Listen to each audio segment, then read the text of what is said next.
Latch the windows, lock the doors, and put the kids to bed. It's time for another episode of Tales from the Garage. Okay, back. This is probably the last one for the year in the garage. It's a little bit warmer outside than it probably should be, or certainly has been.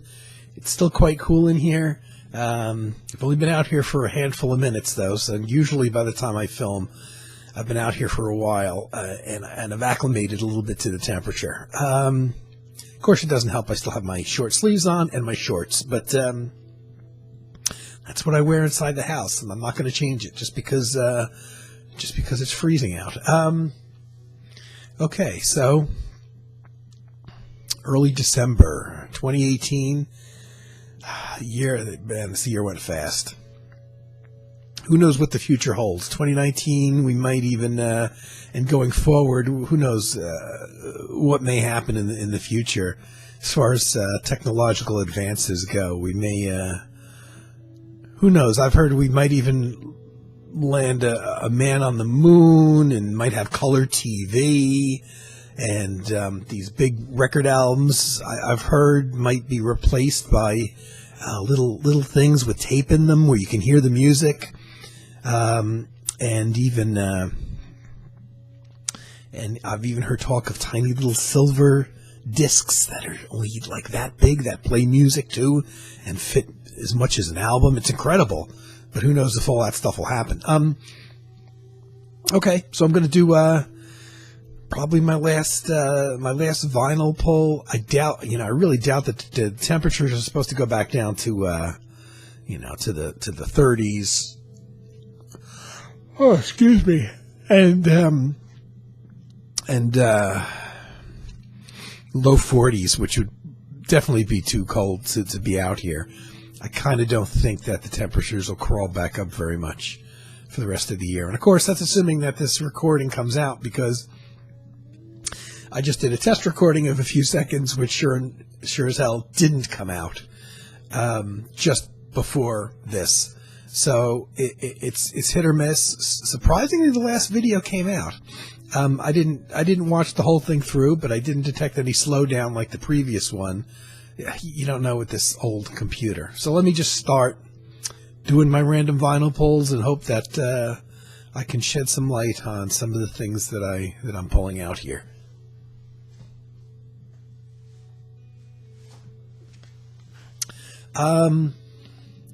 Wow, deja vu. Going back a couple videos, I pulled what I thought was all the albums that I had. Well, no, not all of them, but all of the twofers that I thought I had by this guy, Mr. Eric Dolphy. I noticed a theme coming. Do you? Another twofer by Eric Dolphy. It's not one of the ones I pulled before because I don't put them back there.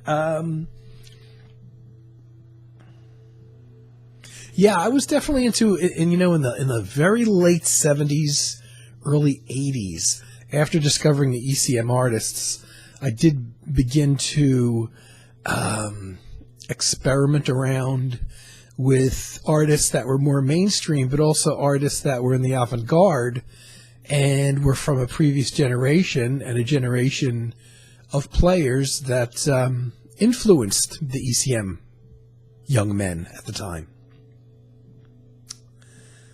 And it's funny because one of the twofers that I pulled out was a twofer that combined two individual albums, live albums by Eric Dolphy in Europe, Volume 1 and 3, and I speculated why they didn't put 1 and 2 together. Strangely enough, Volume 2, almost dropped the album. Volume 2 is actually in this set. And it indeed is a single album. So Eric Dolphy in Europe, Volume 2, is one of the two albums in here. And that was recorded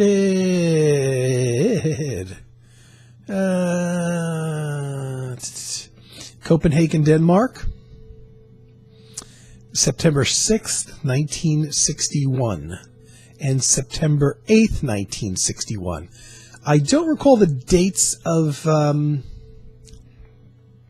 Eric Dolphy in Europe Volume 1 and 3 now, but I know they were from the same live performance, and I don't necessarily think it was the same date. So maybe the reason they combined Volume 1 and 3 were because they were from the same concert performances, and the Volume 2 was actually from two separate performances, September 6th and September 8th, 1961,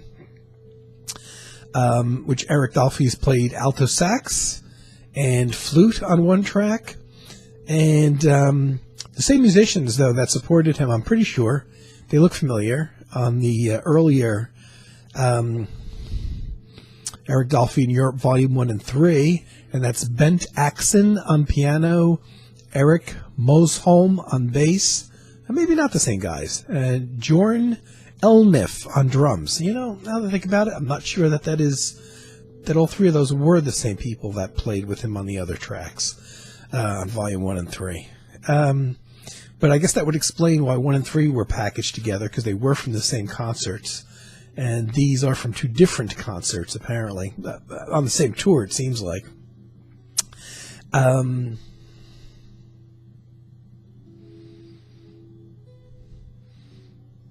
Yeah, so the other album on here, it seems like these are from different recording sessions that were cobbled together for an album, maybe.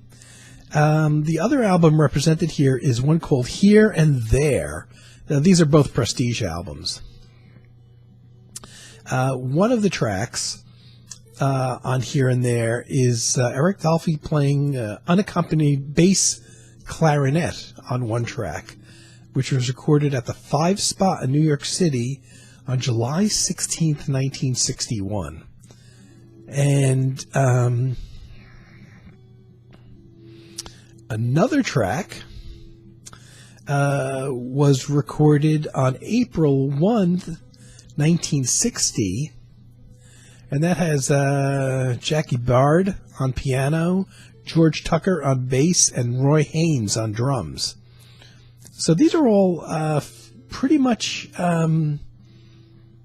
those are studio recordings, or that one track is a studio recording from the Here and There album, recorded, of course, at Van Gelder Studio in Hackensack. And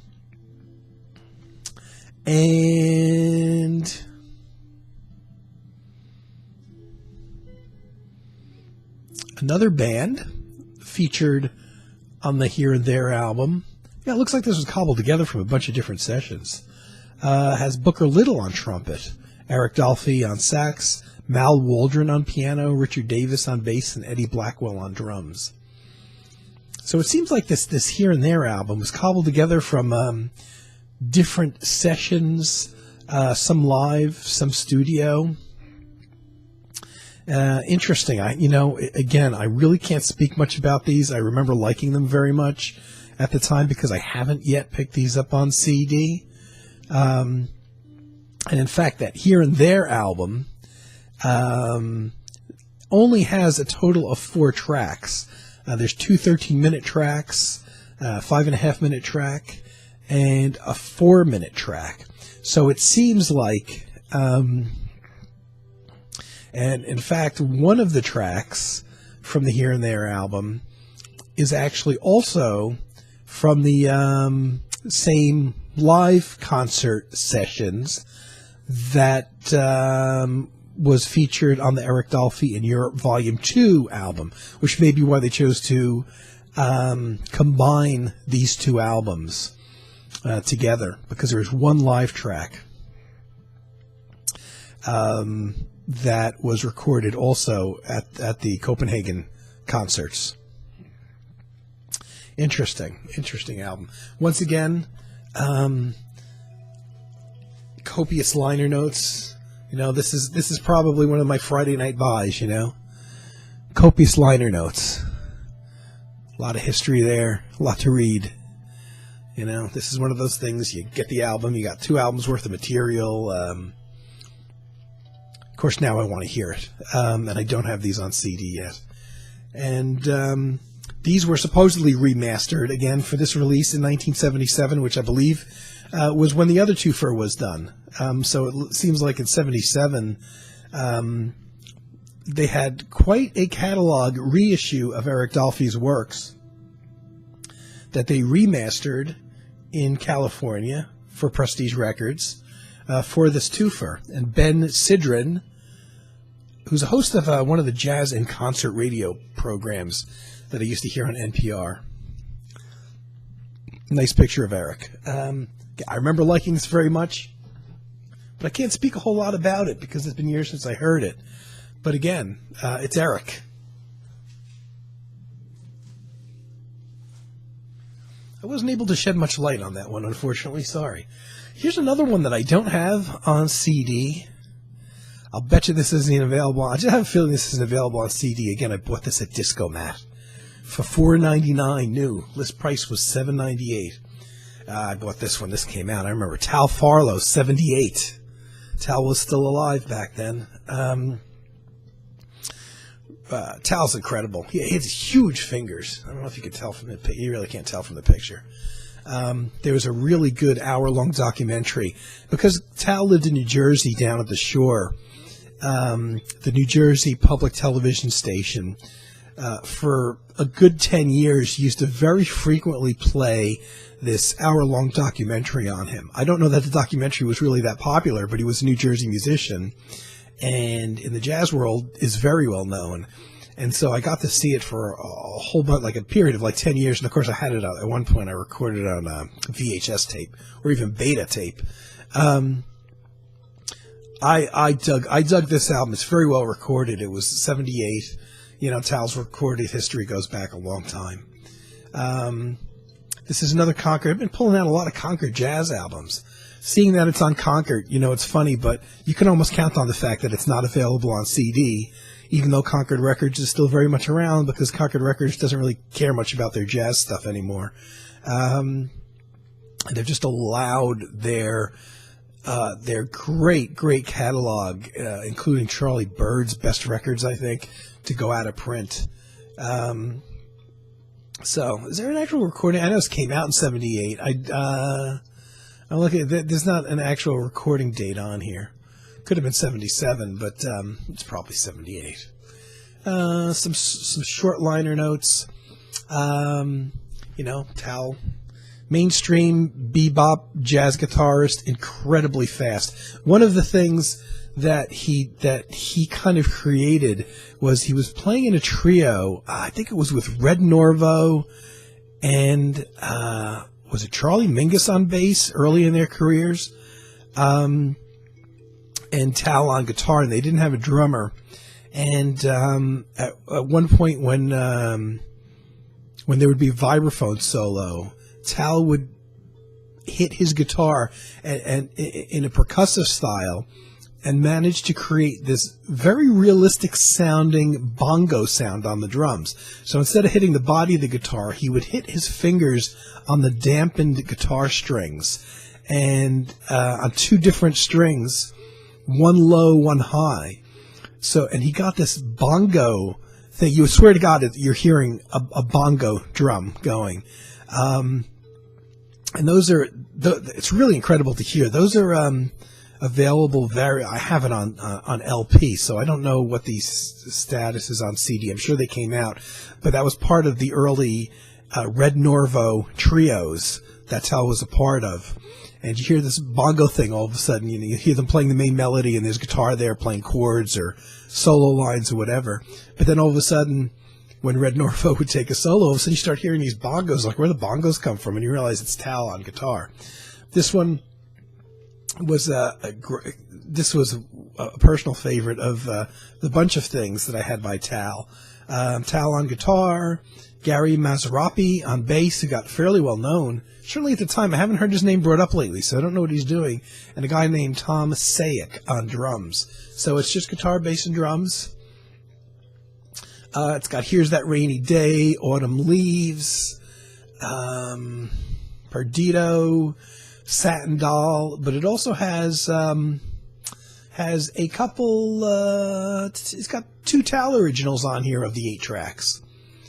But yeah, if you like jazz guitar at all, this is a particularly good album. Again, I don't, not knowing I was going to pick this, I don't know if this is available on YouTube.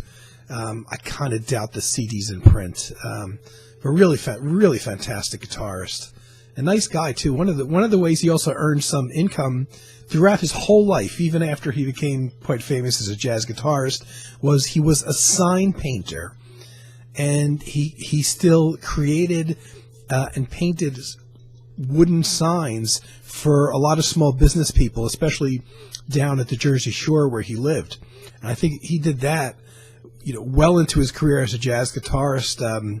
When they did this documentary on him, which I want to say was probably done roughly around the same time as that album, late 70s, maybe 1980, he was still doing the sign painting thing, and they actually showed him doing it. They also showed him at his home playing guitar duets with Lenny Bray, who passed away very young, a brilliant jazz guitarist, and much, much younger than Tal.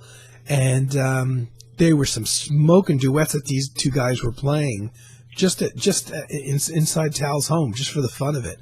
And Lenny Bray, I believe he drowned in a pool. Very young guy, and probably not long after that, not that long after that documentary was made. And that was actually my introduction to Lenny Bray too, who's a quite bit more obscure. But I think that might be he didn't live incredibly long, and by the time his career started, jazz was not the popular music that it was when Tal really got his started in like the 1950s, because Tal was quite well known in the jazz world when jazz was still a very popular music in the late 50s.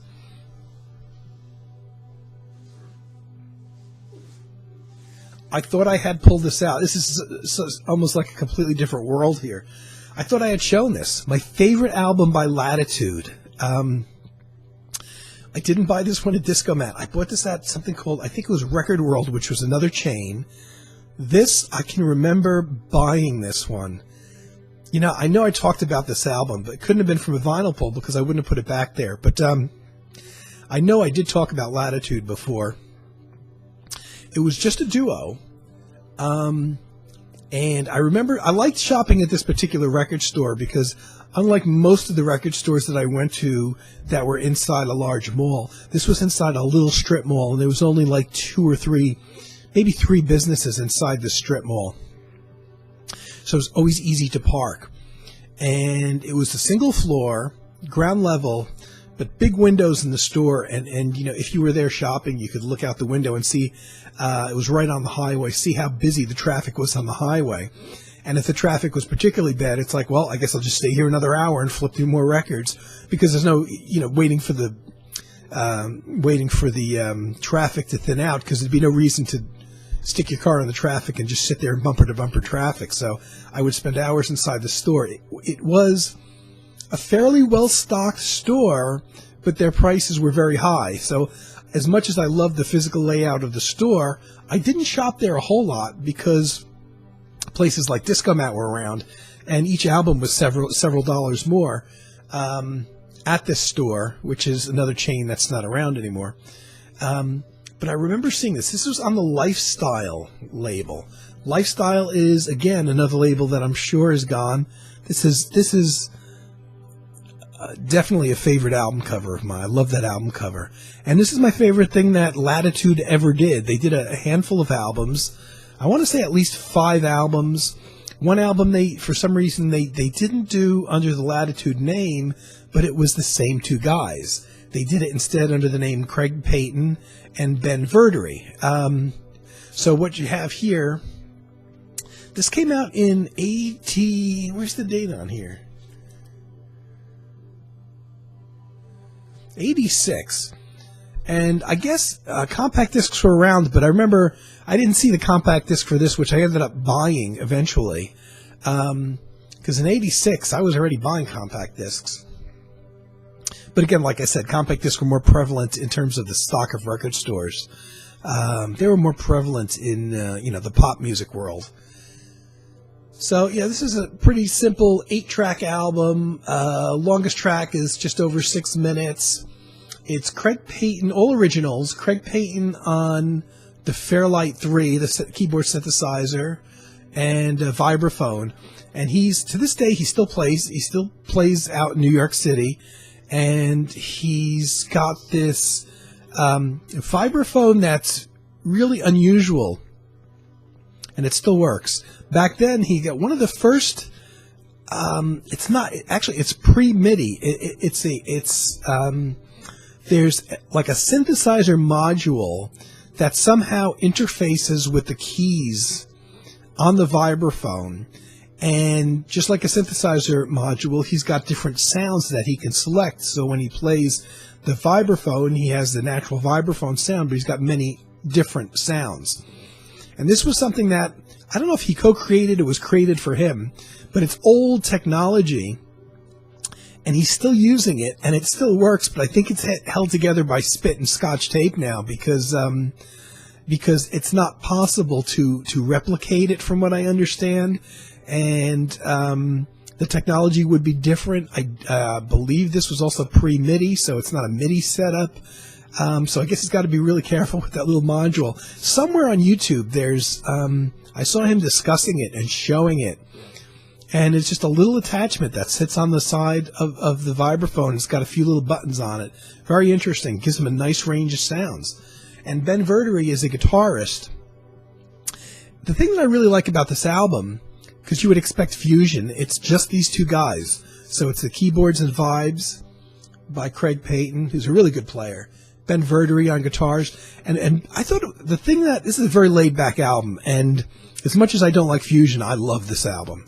And the thing I like about it is Ben Verdery doesn't get into that screaming, rocky, distorted tone on here. He uses some processing on the guitar, but it's soft, it's clean, it works well with the music. And now I had never heard of either one of these musicians prior to buying this album. And I really like Ben's playing. People might see it as being very laid back. What I much later learned about Ben Verdery is essentially he's not really an electric guitarist. He's more of a classical acoustic guitarist, fingerstyle. So when he went into this project, this Latitude project, playing electric guitar, I think he brought this kind of acoustic sensibility with him, which may be why he didn't really want to go so far into that screaming, fusiony, distorted rock guitar sound. And as a result, it's kind of a unique sound that these two guys had together. Their second album together, though, it was a little bit more fusiony. There's a little bit more of the processed guitar sound. Definitely still in the same wheelhouse as this album, but this one really hits it for me. I love this album. I actually have two different compact disc versions of it even. And both of these guys were based in New York. Now, Ben Verdery is a music educator, and he's been the head of a music department in one of the real prestigious colleges for many years. And I always wondered what he did, because there wasn't a whole lot of... I only know of one solo release. He did a duet album with Andy Summers from The Police. But if you know Andy Summers, he's in a lot of instrumental, solo, jazzy albums too. But there's not a whole lot of Ben Verdery around, and it wasn't until recently that I found that the reason why was because he's a bigwig. And has been for, I don't know, probably close to 30 years now. Major guy, head of music department in a major college or university. This is a great album. I don't know if this is on YouTube, because, I've always had this loaded into my computer, so I listen to it from there. But I love this. That's my favorite thing that any of these guys have done, whether it's Ben Verdery on his own or Craig Payton. Craig Payton's done a whole bunch of solo albums. I just love this. At the time I bought this, so what I expected just from the listing of, okay, it's only two guys, it's vibraphone and synthesizer and guitar, so I thought there wouldn't be any drums, and I was amazed when all of a sudden I heard some subtle drums. I'm like, well, where are the drums coming from? Well, this would be the first time in my life that I actually heard drum samples.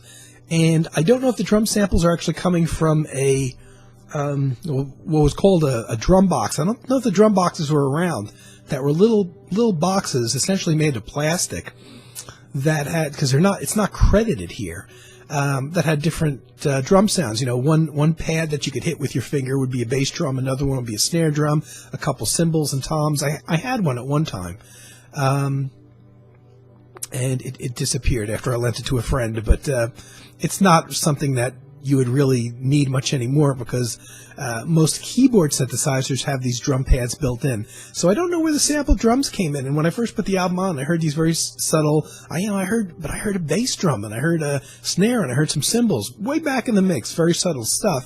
I didn't know where it was coming from, and I still am not 100% sure. But I think it might be one of the sampled sounds that potentially could be coming from Craig Payton's vibraphone interface, but I'm still not sure. But it was the first time I ever heard sample drums when I bought this album. They were probably out there to a lesser extent. I know within a couple of drum machines were around, but drum machines had a very distinct sound. Like Phil Collins used them even in Genesis back in 1980, 81. But they had a very distinct sound, and you could tell it was a drum machine.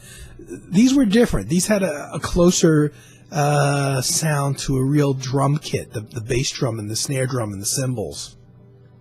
So I still don't know where it comes from. It's most certainly coming from Craig. It could come from...